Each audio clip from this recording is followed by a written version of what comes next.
Интересная игра. Детям нечем было заняться вечером. Они заскучали. Собрались на площадке, уселись на лавочку, стали думать, чем заняться. На той же лавочке уже сидел их взрослый сосед. Он все понял и говорит: «Ребята, давайте сыграем в одну игру. Я буду описывать фильм, название не скажу, а вы угадайте». «Классно, согласны, играем!» — крикнул самый старший из пацанов. «Молодцы, слушайте внимательно.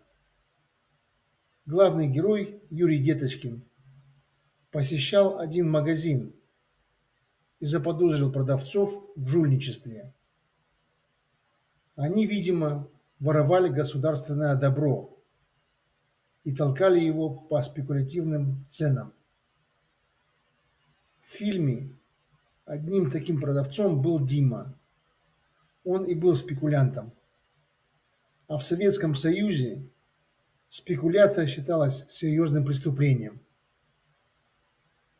Спекулянты воровали деньги и покупали себе всякие дорогие вещи. Деточкин так ненавидел спекулянтов, что решил сам восстановить справедливость.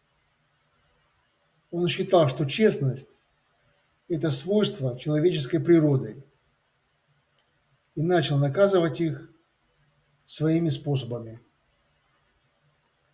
«Это старое советское кино. Мы такие не смотрели», — сказал кто-то. «Не согласен. Мои дедушка и бабушка любят смотреть такие фильмы. Продолжайте», — крикнули другие. «Продолжаю.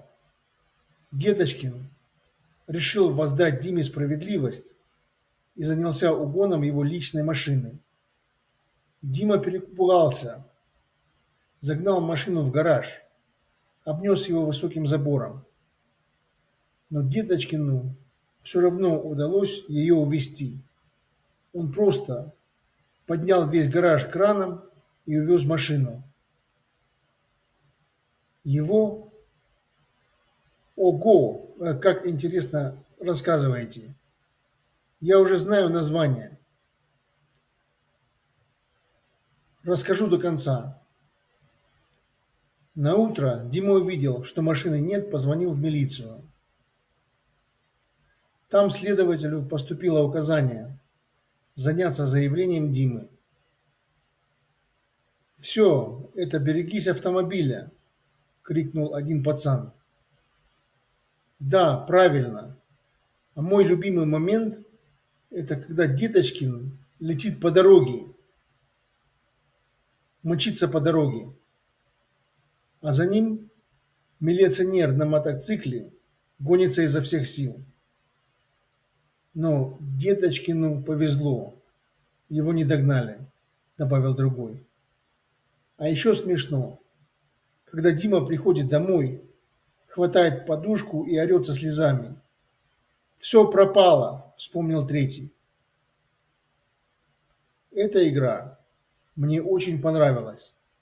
Завтра снова соберемся и еще поиграем. Договорились. Ой, чуть не забыл, вдруг сказал взрослый. Только что вспомнил. Жена велела мне покосить газон во дворе дома. Кто хочет помочь?